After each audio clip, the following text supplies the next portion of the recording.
नमस्कार विद्यार्थी मित्रांनो, मी अक्षय काटकर, विद्यारत्न एज्युटेक या आपल्या YouTube चॅनलवरती आपल्या सर्वांचं स्वागत करतो.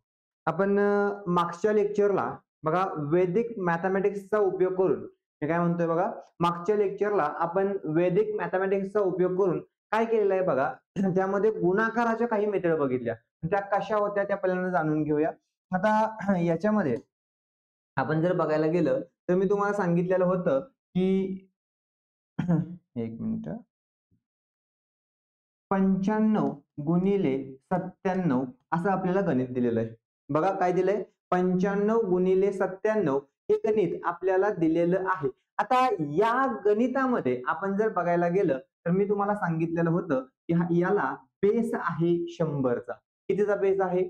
100चा. जर 100चा बेस आहे तर इथं 100 व्हायला 5 कमी आहे. किती कमी आहे? 5 कमी आहे. आणि इथं 100 होण्यासाठी किती कमी आहे? 3 कमी आहे. मग आता या दोघांचा जर गुणाकार केला तर 5 त्रिक किती आलं? 15. 97 मधून 5 किंवा 95 मधून 3 वजा केले तर उत्तर आलं 92. याचा अर्थ 9215 हे आपलं उत्तर असणार आहे. अशा पद्धतीनं आपण त्यांचा गुणाकार म्हणा किंवा सोप्या पद्धतीनं वैदिक मॅथेमॅटिक्स वापरून आपण त्यांचा गुणाकार करण्याचा प्रयत्न केलेला होता. हे सगळ्यांना समजलं असेल. आता याच पद्धतीचा वापर करून आपण जर वर्ग करायला चालू केलं तर वर्ग किती लवकर होईल याचा अंदाज येतोय का बघा तुम्हाला? म्हणजे आपण काय करू शकतो, तर ही जी मेथड आहे बेस 100 मानायची, या मेथडनं आपण संख्येचा वर्ग खूप सोप्या पद्धतीनं करू शकतो. मग आता याच्यामध्ये आपल्याला थोडक्यात आजच्या लेक्चरमध्ये काय पाहायचंय, तर वैदिक मॅथेमॅटिक्सचा उपयोग करून आपण कोणत्याही संख्येचा वर्ग कशा पद्धतीनं करू शकतो हे आपल्याला पाहायचं आहे. आता याच्यामध्ये जर तुम्ही पाहायला गेला तर हे सगळ्यांना समजलं, बरोबर आहे का? हा, तशाच पद्धतीनं मी अजून एक गणित तुम्हाला सांगितलेलं होतं, की आपल्यामध्ये जर आपल्याला असं सांगितलं गेलं की 102 गुणिले 107. आता या दोन्ही संख्या 100च्या पुढच्या आहेत, पण बेस मात्र त्यांचा 100च आहे. किती आहे बेस? 100. मग आता इथं कितीने पुढे आहे बघा? 2 ने पुढे आहे. इथं कितीने पुढे आहे? 7 ने पुढे आहे. मग 7 दुने किती येतं? 14 येतं. याचा अर्थ आपल्याला या गणितामध्ये या दोघांचा गुणाकार केला 14 आला. इथं पुढं आहे म्हणून यांची बेरीज केली 107 आणि 2 झाले 109. याचा अर्थ आपलं उत्तर असणार आहे 10,914.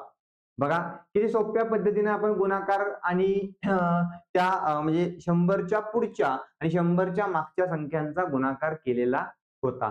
समजलं सगळ्यांना? ठीक. आता याच काही पद्धतींचा वापर करून आपल्याला वर्ग काढायचं आज शिकायचं आहे. बघा आजच्या लेक्चरमध्ये फक्त वर्ग कसा काढायचा एवढं शिकून घ्यायचंय. पुढच्या लेक्चरमध्ये आपण वर्गमूळ बघूया, त्याच्या पुढच्या लेक्चरमध्ये आपण घनमूळ बघूया, घन बघूया. म्हणजे आपल्याला हे जे बेसिक प्रश्न असतात ते इझिली किंवा विना वेळ जाता आपल्याला ते सॉल्व्ह करता येतील. बघूया आपण पहिलं बघा. आता सगळ्यात स्टार्टिंगला काही म्हणजे आपल्याला ऍटलीस्ट 30 पर्यंतचे वर्ग तर सगळ्यांचे पाठ असतात आणि ते असले पण पाहिजेत. म्हणजे आपण कॅल्क्युलेट करू शकतो आपल्या पद्धतीनं, पण ते कॅल्क्युलेट करण्याला देखील 5 ते 10 सेकंद जाणार आहेत. पण तुम्ही जर पाठ करून ठेवले एवढे सगळे वर्ग तर याचा उपयोग करून तुम्ही किती लवकर बाकीच्या संख्यांचा वर्ग काढू शकता हे मी तुम्हाला आज शिकवणार आहे. बघा आपल्याला किती पर्यंतचे वर्ग पाठ ठेवायचे? 30 पर्यंतचे. किती पर्यंतचे वर्ग पाठ ठेवायचे? 30 पर्यंतचे. आता पहिल्या 10 संख्येचा वर्ग तर सगळ्यांना माहीतच आहे, त्यामध्ये काही इश्यू नाहीये. आपल्याला प्रॉब्लेम देतात वर्ग कुठले कुठले, तर 19चा, 41चा, 23चा, 27चा असे काही वर्ग आहेत ते आपल्याला प्रॉब्लेम देतात. त्यासाठी ते आपले पाठ असणं गरजेचं आहे. बघा आपण जर वर्ग बघायचेच म्हणलं तर सगळ्यांचे पाठ असतील. 1 चा 1, 2 चा 4, 3 चा 9, 4 चा 16, 5 चा 25, 6 चा 36, 7 चा 49, 8 चा 64, 9 चा 81 आणि 10 चा 100. अशाच पद्धतीने जर 11च्या पुढचं बघायचं झालं तर 11 चा 121, 12 चा 144, 13 चा 169, 14चा 196, 15चा 225, 16चा 256, 17चा 289, 18चा 324 आणि 19चा 361, 20चा 400. अशा पद्धतीनं आपण 20 पर्यंतचे बघितले. आता राहिलेले पुढचे 10 पण आपण बघून घेऊया.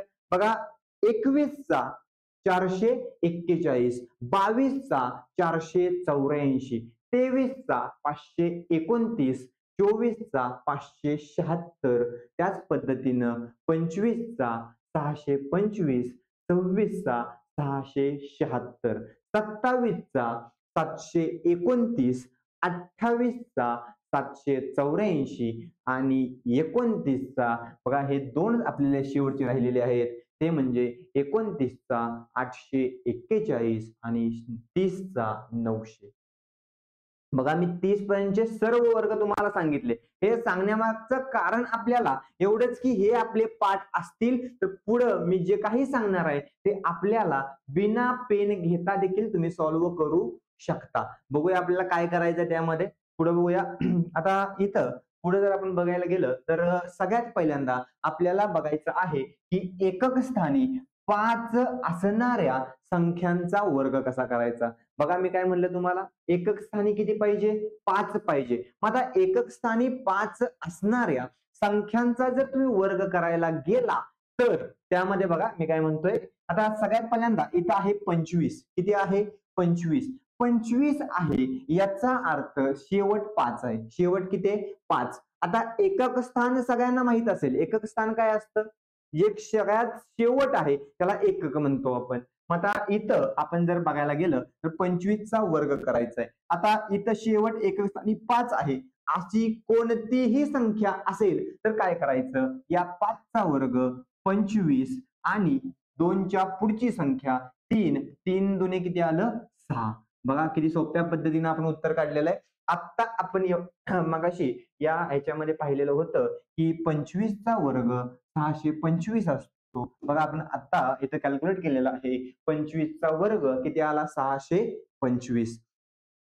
कशा पद्धतीनं आपण ते सॉल्व्ह केलं, तर इथं एकक स्थानी कोणता अंक पाहिजे, तर 5 हा अंक पाहिजे. आणि 5 हा अंक असेल तर 5चा वर्ग 25 आणि 2च्या पुढची संख्या 3, 3 दुने 6, त्यांचा दोघांचा गुणाकार केला, आपल्याला उत्तर आलेलं आहे 625. त्याच पद्धतीने आपण बघूया 45चा वर्ग.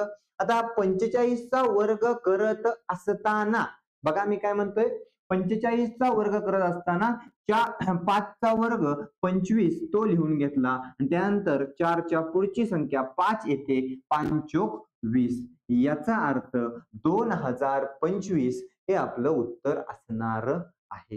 समजलं सगळ्यांना, ठीक. त्यानंतर पुढे 75चा याचा देखील वर्ग तुम्ही त्याच पद्धतीनं करू शकता. 5चा वर्ग 25 आणि त्याच्या पुढची संख्या 8, 7 8 56. याचा अर्थ 5625. एवढ्या सोप्या पद्धतीनं तुम्ही 5 हा एकक स्थानी असताना त्याचा वर्ग करू शकता. आता पुढे बघूया 55. 55चा तुम्ही कॅल्क्युलेट करू शकता. मी 95चा तुम्हाला कॅल्क्युलेट करून दाखवतो. आता याच्यामध्ये 5चा वर्ग किती आला, 25 आणि 9च्या पुढची संख्या 10, 10 9 90. आता या पूर्ण कंडिशन मध्ये आपण जर पाहायला गेलं तर मला सांगा 90 25 याचा अर्थ आपल्याला 9025 हा कशाचा वर्ग असणार आहे, 95चा. अशाच पद्धतीनं तुम्ही मला 55चा वर्ग किती येणार आहे हे आपल्याला कमेंट बॉक्स मध्ये सांगायचं आहे. बघा सगळ्यात सोप्या पद्धतीने आपण इथं 5 हा एकक स्थानी असताना काय करायचंय त्याचं आपण गणित बघितलेली आहे. मात्र आता जी काही गणित बघितली ती फक्त 2 अंकी संख्यांची होती. किती अंकी संख्या होत्या, 2 अंकी. 3 अंकी असताना देखील हीच मेथड आपण वापरू शकतो. त्यासाठी आपल्याला काय करायचंय ते बघूया.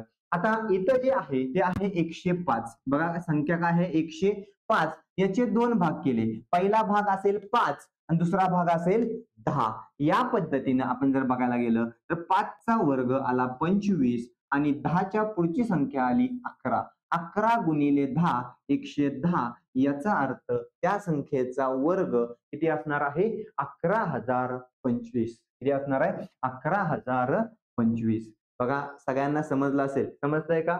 आता इथं आपण जर बघायला गेलं तर 125 चा आपल्याला वर्ग करायचा आहे. 5 चा वर्ग तो आला 25 आणि 12च्या पुढची संख्या येते 13. 13 गुणिले 12 ते आलं 156. म्हणजे याचा अर्थ 15,625 एवढ्या सोप्या पद्धतीनं आपण त्याचा वर्ग पाहिलेला आहे. बघा पुढचं बघूया आपण. 135 आहे इथं. 135 याचा अर्थ 5 चा वर्ग 25 आणि 13च्या पुढची संख्या 14 आली. 14 गुणिले 13 14 त्रिक 42. त्याला आले 4. 14 एके 14. 14 आणि 4 18 म्हणजे 182. बघा 18,225 हे त्याचं उत्तर असणार आहे. बघा किती सोप्या पद्धतीने आपण त्याचं उत्तर काढतोय. आता अशाच पद्धतीनं आपण 155 आणि 145 यांचा देखील वर्ग पाहायचा आहे. बघूया आपण काय सांगितले त्यांनी.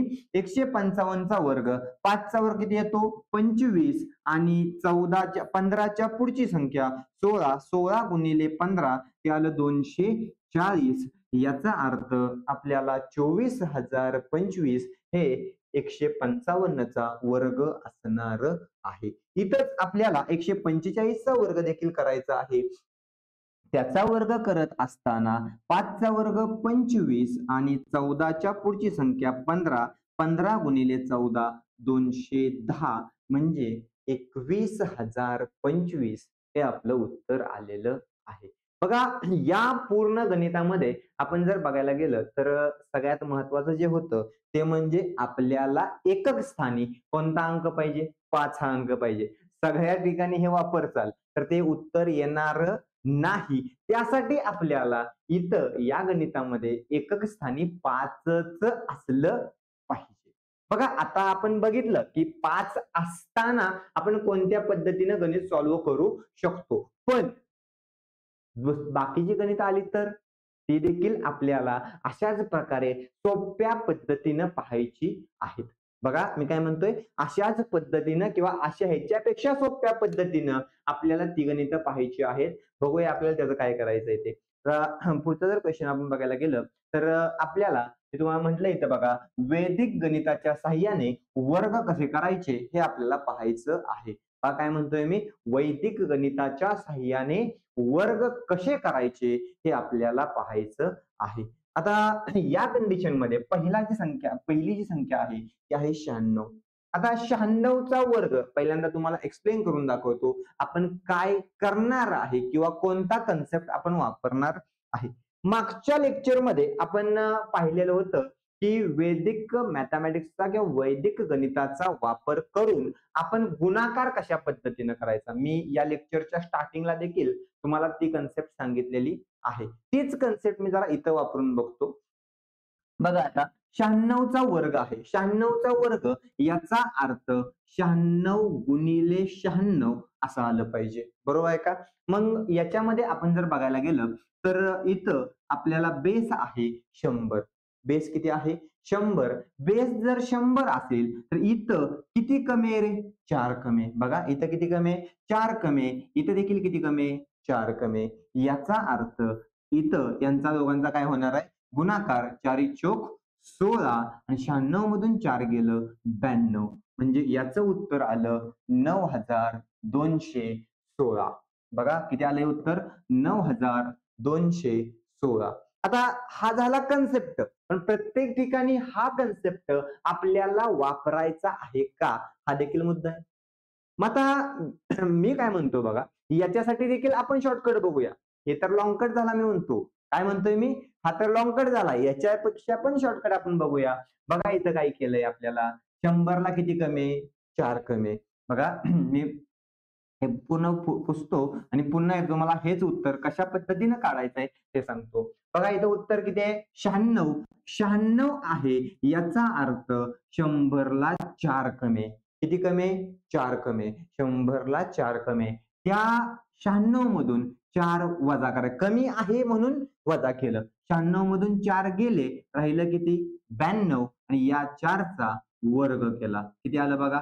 16 म्हणजे आपलं उत्तर असेल 9216. बघितलं सगळ्यांनी?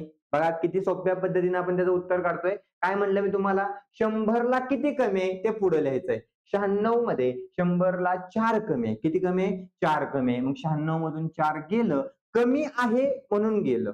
जर जास्त असतं तर वाढवलं असतं. मग आता इथं आपलं उत्तर आलेलं आहे 9216. बघा सगळ्यांना समजलं असेल. याच पद्धतीनं आपण बाकीच्या घटकांचं देखील उत्तर काढायचं आहे. इथं आपल्याला दिलेलं आहे 92. 92 याचा अर्थ 92 म्हणजे किती कमी आहे रे? 8 कमी आहे 100ला. 100चा आपल्याला चाललंय ना. बेस कुणाचा बघितलाय आपण? 100चा. म्हणल्यानंतर इथं आपल्याला या कंडिशन मध्ये आपल्याला 92ला किती कमी आहे? तर 8 कमी आहे. 92 मधून 8 गेलं, राहिलं 84. बघा किती सोप्या पद्धतीने आपण उत्तर काढलेलं आहे. 92 मधून 8 गेलं, राहिलं किती? 84. आणि या 8चा आपण जर वर्ग केला तर तो येतो 64. म्हणजे उत्तर असेल 8464. बघा याच्यामध्ये आपण किती सोप्या पद्धतीनं कोणत्याही संख्येचा वर्ग काढू शकतो. बघा हे सगळ्यांना समजलं असेल. समजलंय का? आता तुम्ही म्हणता इथं जर आपण 100च्या जवळच्या संख्या घेतलेल्या होत्या, अजून मागे जाऊया आपण. इथं आहे 84. किती आहे इथं? 84. आता 84 म्हणल्यानंतर मला सांगा 84 मध्ये बघा 84 मध्ये 100 होण्यासाठी किती कमी आहे? 84 मध्ये 16 कमी आहे. किती कमी आहे? 16. म्हणल्यानंतर 84 मधून जर आपण 16 वजा केलं तर आपलं उत्तर किती येणार आहे बघा? 68. किती येणार आहे? 68. येतंय का बघा? आता इथं आपल्याला 84 मधून 16 वजा करायचं आहे. मग 16 वजा करत असताना सगळ्यात पहिल्यांदा 84 मधनं 6 वजा करा, 74 आलं. त्या 74 मधनं राहिलं किती? 6 वजा करा, किती आलं? 68 हे आपलं उत्तर असेल. आता इथं आपल्याला 16चा काय करायचं आहे रे? वर्ग. 16चा वर्ग करत असताना त्याचा वर्ग येतो 256. किती येतो? 256. मात्र आपण मानलेला जो बेस होता तो होता 100. किती होता? 100. मग आता 100 वरती 2 शून्य असतात म्हणून आपल्याला इथं जो काही संख्या येणार आहे त्यातल्या फक्त 2च संख्या आपल्याला मांडता येतील. मग 2 संख्या म्हणल्यानंतर मला किती मांडता येईल इथं? 56. हे 56 मांडलं. हा जो 2 आहे तो हातच्याला गेला. म्हणजे 68 आणि 2 ते झालं 70 आणि 56चं 56. म्हणजे उत्तर किती आलं बघा? 7056 हे आपलं उत्तर असेल. 7056 हे आपलं उत्तर असणार आहे. बघा समजतंय का? पुन्हा एकदा आपल्याला याच पद्धतीची गणितं ही खालची 2 देखील याच पद्धतीने पाहायची आहेत. सगळ्यांना ही पद्धत समजत असेल. आता मी हे देखील पुढची गणित आपण बघूया. हे देखील गणित आपल्याला या पद्धतीनं सोडवता आली पाहिजेत. काय गणित आहे ते बघा पहिल्यांदा. 79. आता 79 जर आपण विचार केला तर 79 म्हणजे 100ला 21 कमी. किती कमी आहे रे? 21 कमी. समजलं सगळ्यांना? आता इथं आपल्याला 79 मधनं 21 काय केलं पाहिजे? वजा केलं पाहिजे. 79 मधनं 21 वजा केलं. 9 मधनं 1 गेले, राहिलं किती? 8. 7 मधनं 2 गेले, राहिलं किती? 5. सगळ्यांना इथपर्यंत समजलं असेल. समजलंय का? आता पुढं आपल्याला काय करायचं? याचा वर्ग. मग आता याचा जर वर्ग केला त्याचा वर्ग येतो 441. यातल्या किती संख्या तुम्ही मांडू शकता? यातल्या फक्त 2 संख्या तुम्ही मांडू शकता. मग इथं 41 मांडलं, हातच्याला गेलं 4. 58 आणि 4 आले 62. आपलं उत्तर असेल 6241. बघा म्हणजे असं नाही की मी 100च्या जवळच्या संख्या घेत चाललेलो आहे. मी आता माघारी येत येत आतापर्यंत 21च्या फरकापर्यंत मी उत्तर तुम्हाला काढून दाखवलेलं आहे. आपण आपल्या वर्ग कुठपर्यंत पाठ आहे? तर 30 पर्यंत पाठ आहे. म्हणजे मी 100च्या मागे 30 आणि 100च्या पुढे 30 या सर्व संख्यांचा वर्ग या पद्धतीनं काढू शकतो. म्हणजे टोटल या 30 आणि त्या 30 म्हणजे टोटल संख्या किती झाल्या? 60 संख्या झाल्या. म्हणजे आपल्याला 60 संख्यांचा वर्ग या पद्धतीनं काढता येऊ शकतो. बघूया आता पुढं पुढचा जर आपण प्रश्न बघायला गेलं तर आपल्याला इथं विचारलेला आहे 77चा वर्ग. आता मला सांगा 77 म्हणजे 100ला किती कमी आहे?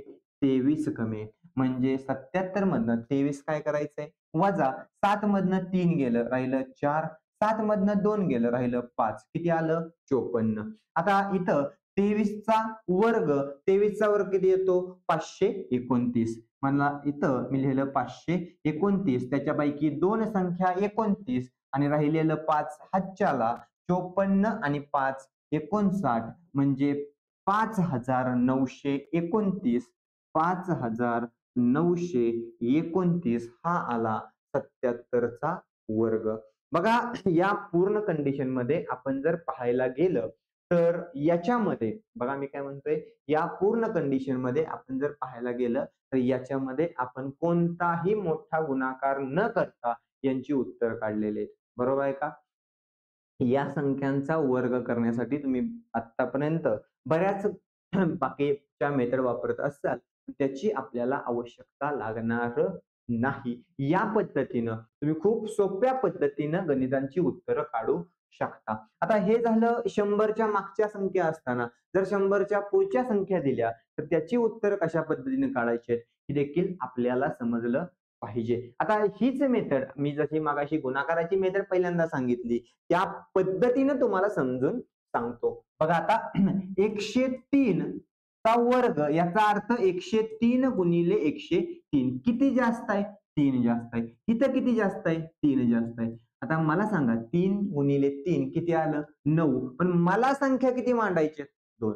मगाशी मी तुम्हाला सांगितलेलं आपण तिथं संख्या 2 मांडू शकतो. 2 संख्या म्हणल्यावर 3 त्रिक 9 म्हणजे मला इथं एक्स्ट्राचं शून्य घ्यावं लागेल. मग आता इथं मला सांगा हे जे 3 आहे ते पुढं आहे. मग 103 आणि 3 106 म्हणजे उत्तर असेल 10,609. 10,609. समजलं सगळ्यांना? आता इथं आपण पहिल्यांदा कन्सेप्ट पाहिला तर हाच कन्सेप्ट आपण शॉर्टकट मध्ये पाहूया. शॉर्टकट मध्ये जर म्हटलं तर मला सांगा 103 ह्याच्यामध्ये 100 मध्ये किती जास्त आहे? तर 3 जास्त आहे. 103 म्हणजे 100 मध्ये किती जास्त आहे?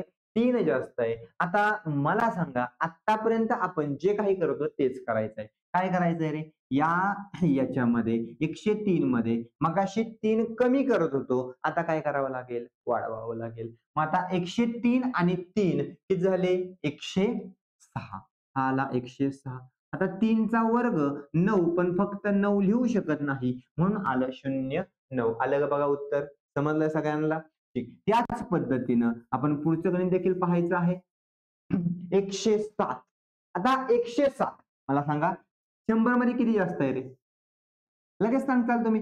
107 जर आपण विचार केला तर 100 मध्ये 7 जास्त आहे. किती जास्त आहे? 7. बरोबर आहे? 107 आणि 7 114. बघा एवढं तर आपल्याला येतंय. आता ह्याचा वर्ग करायचा आहे फक्त 7 चा वर्ग 49 म्हणजे माझं उत्तर आलं 11,449. बघा किती सोप्या पद्धतीनं आपण याचं उत्तर काढलेलं आहे. सगळ्यांना समजलं असेल. बघा मी काय करतोय पुन्हा एकदा 112चा आपण वर्ग करून बघूया.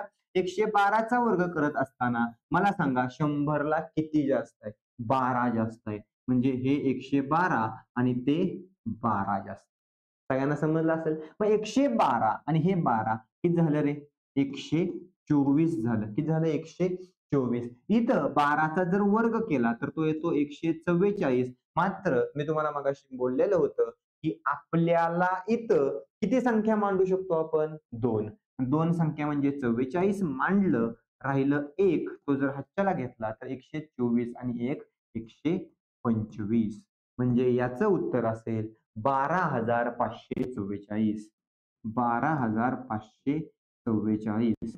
समजलं का सगळ्यांना? बघा सगळ्यांना या मेथडनं जे काही मी आता सांगत आहे ते सगळ्यांना समजत असेल. याच्यामध्ये आपण जर पाहायला गेलं तर आपण याच पद्धतीनं या खालच्या 2 प्रश्नांची देखील उत्तरं अशा पद्धतीनं काढू शकतो. काय विचारलंय बघा 119 चा वर्ग. 119 चा वर्ग. आता 119 चा वर्ग करायचा आहे. म्हटल्यानंतर आपल्याला इथं बघा मी काय म्हणतोय 119चा वर्ग करायचा आहे म्हटल्यानंतर आपल्याला इथं या 2चा सध्या संबंध सोडा. मी काय म्हणतोय किती जास्त आहे 100ला? 19 जास्त आहे. किती जास्त आहे? 19 जास्त आहे. 19चा वर्ग किती येतो सगळ्यांना माहिती आहे. किती येतो? 361. किती येतो 19चा वर्ग? 361. 361 हा वर्ग झाला. आता 119 मध्ये 19 मिळवलं 138 आलं. किती आलं? 138 आलं. इथपर्यंत सगळ्यांना समजलं असेल. मग आता मला सांगा 138 तर येणारच आहे. मात्र इथं या 3 पैकी 2 संख्या किती आल्या? 61. हे जे 3 आहे ते ह्याच्याला आलं 138 आणि 3 141 म्हणजे उत्तर असेल 14,161.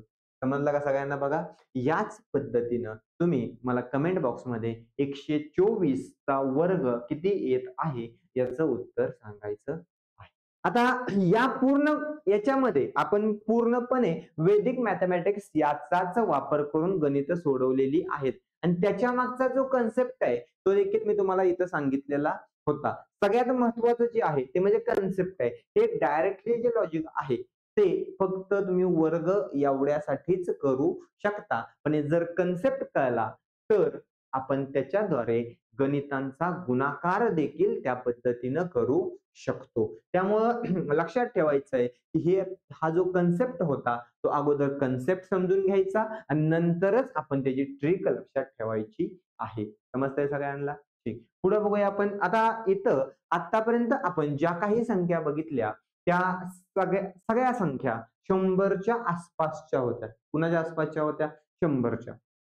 आणि त्या कारणानं आपण त्या 100ला डोळ्यासमोर धरून आपण त्याचा गुणाकार किंवा वर्ग केलेला होता. त्याच पद्धतीनं मी जर तुम्हाला इथं 44चं काढायला सांगितलं. कितीचं काढायला सांगितलं? 44चं. आता 44 ही तर 100च्या जवळची संख्या नाहीये. मात्र 50च्या जवळची नक्कीच आहे. कुणाच्या जवळची आहे? 50च्या. समजतंय सगळ्यांना? ठीक. आता बघा इथं मी मगाचाच कन्सेप्ट पुन्हा इथं सांगतो. इथं किती कमी आहे बघा 50ला 6 कमी आहे. 50ला किती कमी आहे? 6 कमी आहे. 44 म्हणजे किती आहे? 50ला 6 कमी. हे सगळ्यांना समजत असेल. समजतंय का बघा? खूप सोपं आहे. 50ला किती कमी आहे? 6 कमी आहे. मग आता या कंडिशनमध्ये आपण जर बघायला गेलं तर इथं 50 मला वापरता येणार नाही. का? तर 50 म्हणजे 100/2 असतं. म्हणजे आपल्याला आपला जो बेस आहे त्याच्या निम्म संख्या घ्यावा लागते. किती संख्या घ्यावी लागते? आपला बेस किती असतो? 100. आपला बेस किती असतो? 100. त्याच्या निम्मी संख्या घ्यायला लागते. मग आता त्याच्या जर निम्मी संख्या घ्यायची म्हणलं तर 50च्या निम्मीच घेतली पाहिजे. किती आली? 25. मग 25 मधून जर 6 गेलं, बघा मगाशी आपण 100 मधून 6 घालवत होतो. तिथं काही आवश्यकता नव्हती. का? तर आपला जो बेस आहे तो पूर्णपणे आपल्याला तिथं दिला गेलेला होता. इथं मात्र तसं काही झालेलं नाही. मग त्या कारणानं आपण इथं जर आपण बेस बघितला 50 आहे. 50 म्हणजे आपल्या बेसच्या अर्धा आहे. मग इथं पण याच्या काय करायचं? अर्ध करायचं. किती आलं ते? 25. म्हणजे 25 मधून 6 गेलं, राहिलं किती बघा? 25 मधून 6 गेलं, राहिलं किती? 19. समजलं सगळ्यांना? ठीक. मग आता 25 मधून 6 गेलं, 19 राहिलं, 6चा वर्ग 36. याचा अर्थ 44चा वर्ग आला पाहिजे 1936. बघा किती सोप्या पद्धतीनं आपण यांचा वर्ग पाहिलेला आहे. समजलं सगळ्यांना? बघा फक्त मगाशी आपण 100 मधनं बघत होतो. इथं कशातनं बघायचंय? तर 25 मधून बघायचंय. 50चा जरी आपण 50 मधून किती कमी हे जरी बघत असलो, मात्र वजा करताना आपल्याला ते 25 मधूनच करायचं आहे. समजलं सगळ्यांना? ठीक. इथे जर आपण बघितलं तर 47 आहे. 50ला किती कमी आहे? 50ला किती कमी आहे? तर 3 कमी आहे. आपण वजा कशातनं करतो? तर 25 मधून आपण 3 कमी करणार. 25 मधून 3 गेलं, राहिलं 22. 3चा वर्ग 9 म्हणजे 09. किती आलं उत्तर बघा आपलं? 2209 हे आपलं उत्तर असणार आहे. समजलं का सगळ्यांना? बघा याच पद्धतीनं आपल्याला पुढचे देखील प्रश्न पाहायचे आहेत. सगळ्यात पहिल्यांदा बघायचं काय? 50ला किती कमी आहे? इथं जर आपण बघितलं तर 38 आहे. 38 याचा अर्थ 50 ला 12 कमी आहे. बघा मी काय म्हणतोय 50 ला 12 कमी आहे. मात्र ते आपण वजा कशातनं करतो? 25 मधून. 25 मधून जर मी 12 वजा केलं तर मला उत्तर किती येतंय? 25 मधून 12 गेलं, राहिलं 13. राहिलं किती? 13. 12चा वर्ग असतो 144. मात्र इथं आपल्याला 2च संख्या लिहिता येतील. म्हणजे इथं आलं 44. एक हातच्याला गेला 13 आणि एक 14 म्हणजे उत्तर असेल 1444 म्हणजे 1444 हे आपलं उत्तर असणार आहे. 1444. त्यानंतर पुढं 34चा वर्ग करायचा आहे. 34चा वर्ग करत असताना आता याच्यामध्ये आपण जर बघायला गेलं तर मला सांगा 34 म्हणजे किती कमी आहे? 50 ला किती कमी आहे? तर 16 कमी आहे. पण आपण वजा कशातनं करतो? 25 मधून वजा किती केलं पाहिजे? 16 वजा केलं पाहिजे. 25 मधून 16 गेलं, राहिलं किती बघा? 9 राहिलं. राहिलं किती? 9. आता याच्यामध्ये 16चा जर वर्ग केला तर तो येतो 256 म्हणजे याच्यातला 2 हातच्याला गेला पाहिजे. 9 न 2 11 पुढं आहे 56 किती आलं बघा? 1156. इथं मी लिहितो 1156. बघा किती सोप्या पद्धतीनं आपण याची उत्तरं काढलेली आहेत. अशाच पद्धतीनं आपण शेवटचं जे आहे 41 याचं देखील उत्तर काढून बघूया. बघा याचं देखील उत्तर आपण जर काढायला गेलं तर इथं 41 म्हणजे 50 ला किती कमी आहे? 9 कमी आहे. 50 ला किती कमी आहे? 9 कमी आहे. मात्र आपण त्याला बेस म्हणजे वजा करतो 25 मधून. 25 मधून 9 गेलं. आत्ता आपण बघितलेलं होतं 25 आणि 16 यांच्यातला फरक 9चा होता. म्हणजेच 25 मधून 9 गेलं तर 16 राहिलं पाहिजे. 9चा वर्ग आला 81 म्हणजे उत्तर असेल आपलं 1681. बघा याच्यामध्ये कोणतीही मेहनत तुम्हाला घ्यायची नव्हती. फक्त वजाबाकी करायची होती आणि बाकीचे वर्ग तर आपण पहिल्या स्लाइडमध्ये बघितलेले होते.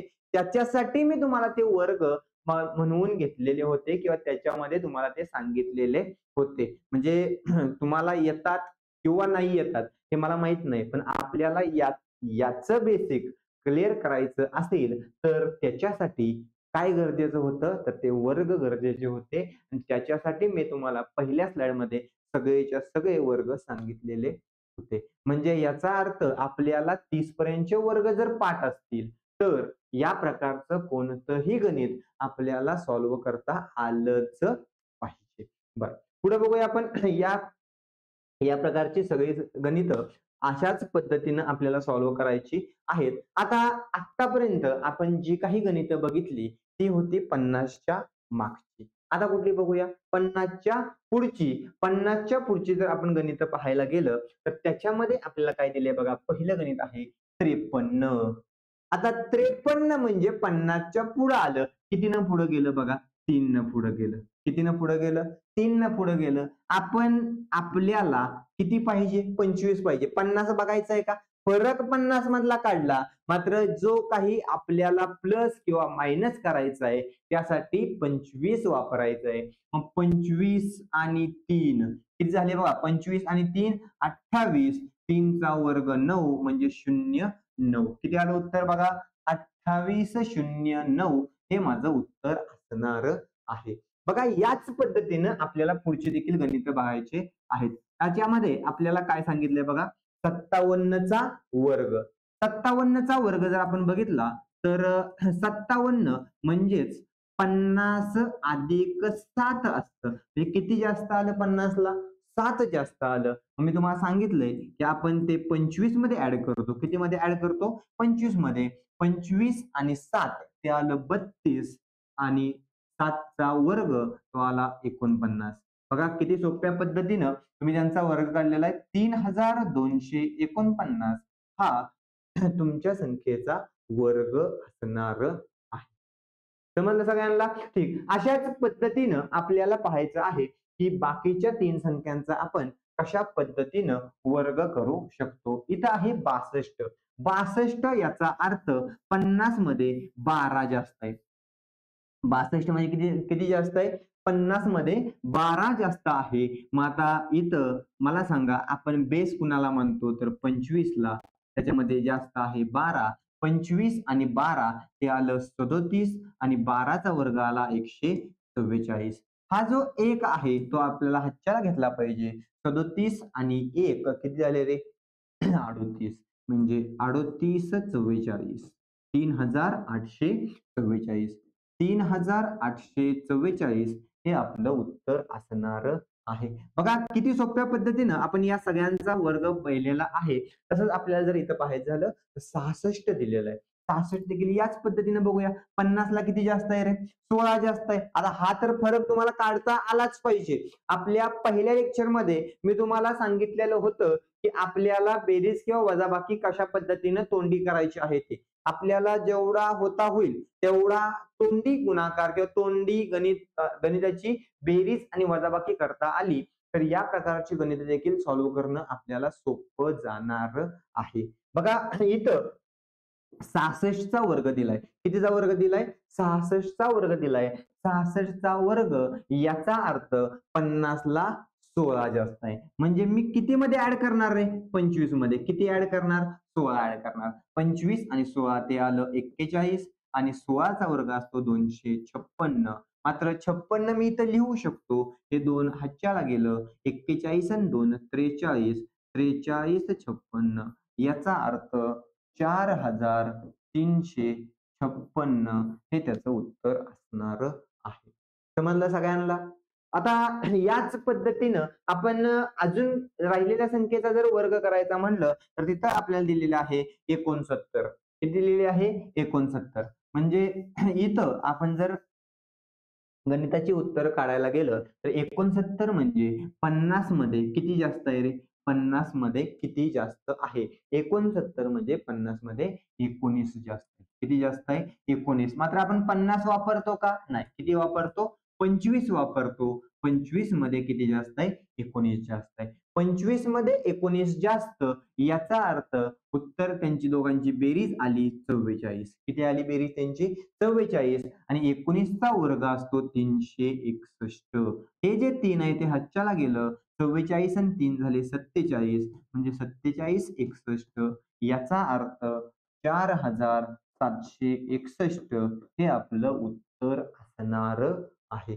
बघा याच्यामध्ये आपण जर बघायला गेलं तर या संख्यांचा वर्ग आपण कशा पद्धतीनं केला हे सगळ्यांना समजलं असेल. बघा या पूर्ण घटकामध्ये किंवा या आजच्या पूर्ण लेक्चरमध्ये आपण जर बघायला गेलं तर आज आपण काय काय पाहिलं बघा. पहिल्यांदा मी तुम्हाला 1 ते 30 पर्यंतच्या सर्व संख्यांचे वर्ग सांगितलेले होते. ते आपले पाठ असले पाहिजेत असं मी तुम्हाला म्हटलं. बरोबर आहे का? असे काय बघितलं? 1 ते 30 पर्यंतच्या संख्यांचे वर्ग पाठ असले पाहिजेत असं मी तुम्हाला म्हटलं. त्यानंतर आपण पाया 100 घेतला आणि 100च्या पुढच्या 25 आणि 100च्या मागच्या 25 अशा टोटल त्या किंवा 30 म्हणूया आपण 30 मागच्या 30 आणि पुढच्या 30 अशा टोटल 60 संख्यांचा आपण वर्ग करायला बघितला. किती संख्यांचा बघितला? 60 संख्यांचा वर्ग आपण केला. त्यानंतर आपण पाया 50 बघितला. किती बघितला? 50. त्याच्या मागच्या 30 आणि पुढच्या 30 त्या देखील 60 संख्यांचा वर्ग आपण या पद्धतीनं करू शकतो. सोबतच आपण अजून एक महत्वाची ट्रिक पाहिली ती होती 5 एकक स्थानी असताना. ती देखील ट्रिक आपल्याला खूप महत्वाची होती. काय होतं त्या ट्रिक मध्ये? शेवटच्या संख्येचा वर्ग आहे असा लिहा. त्या पहिल्या संख्येच्या पुढची संख्या त्या दोघांचा गुणाकार लिहा. या पद्धतीनं आपण ते पाहिलेलं होतं. असो आज आज आपण जे काही पाहिलं त्या पूर्ण लेक्चरमध्ये आपल्याला फक्त वर्ग कशा पद्धतीनं करायचा हे मी तुम्हाला सांगितलं. आणि असं नाही की हे बेसिक चाललंय आणि या बेसिक मध्येच मी तुम्हाला या सगळ्या ट्रिक्स सांगणार आहे. तर आपल्याला पोलीस भरतीला जो काही सिलेबस आहे तो पूर्ण सिलेबस आपल्याला अशाच पद्धतीनं विना फॉर्म्युला शिकायचं आहे. म्हणजे प्रत्येकाला काही ना काही कन्सेप्ट असतात. ते कन्सेप्ट जर आपल्याला समजले तर आपल्याला गणित सोपं जातं. म्हणजे फॉर्म्युल्यामुळे ते गणित अवघड जरी होत असलं तरी आपल्याला ते गणित विना फॉर्म्युला कसं सोडवायचंय हे पाहून ते गणित सोप्यात सोप्या पद्धतीनं सॉल्व्ह कशी करता येईल हे पाहायचंय. आणि याच्यासाठीच आपण सोमवारपासून आपलं जे ऍप्लिकेशन आहे विद्यारत्न एज्युटेक या आपल्या ऍप्लिकेशन वरती हे तुम्हाला प्ले स्टोअर वरती मिळून जाईल. याच्यावरती आपण सोमवारपासून गणिताची एक स्पेशल बॅच चालू करत आहे. ज्यांना कोणाला ती जॉईन करायची असेल त्यांनी मला या नंबरवरती कॉन्टॅक्ट करायचा आहे. या नंबरवरती तुम्हाला त्या आपल्या ज्या कोर्सची सगळी इन्फॉर्मेशन भेटणार आहे. सोबतच त्या ऍप्लिकेशन मध्ये तुम्हाला मराठी या विषयाचं देखील अध्यापन होणार आहे किंवा त्याची देखील बॅच तिथं तुम्हाला मिळणार आहे आणि त्याच्यामध्ये सोबतच आपल्याला एक कंबाईन बॅच याचा अर्थ आपल्याला मराठी आणि गणित या महत्वाच्या 2 विषयांची आपल्याला एक बॅच कंबाईन मध्ये आपल्याला मिळणार आहे. त्याच्या उर्वरित किंवा बाकीच्या सर्व माहितीसाठी आपल्याला या नंबरवरती कॉल किंवा एस-एम-एस करून आपल्याला त्याची माहिती विचारायची आहे. आपण त्याच्याबद्दल तुम्हाला सविस्तर माहिती देऊ. आता याच्यामध्ये आपण आज फक्त वर्ग कशा पद्धतीनं करायचं हे पाहिलं. उद्याच्या लेक्चरमध्ये आपण वर्गमूळ आणि घनमूळ किंवा घन हे देखील पाहायचं आहे. Thank you.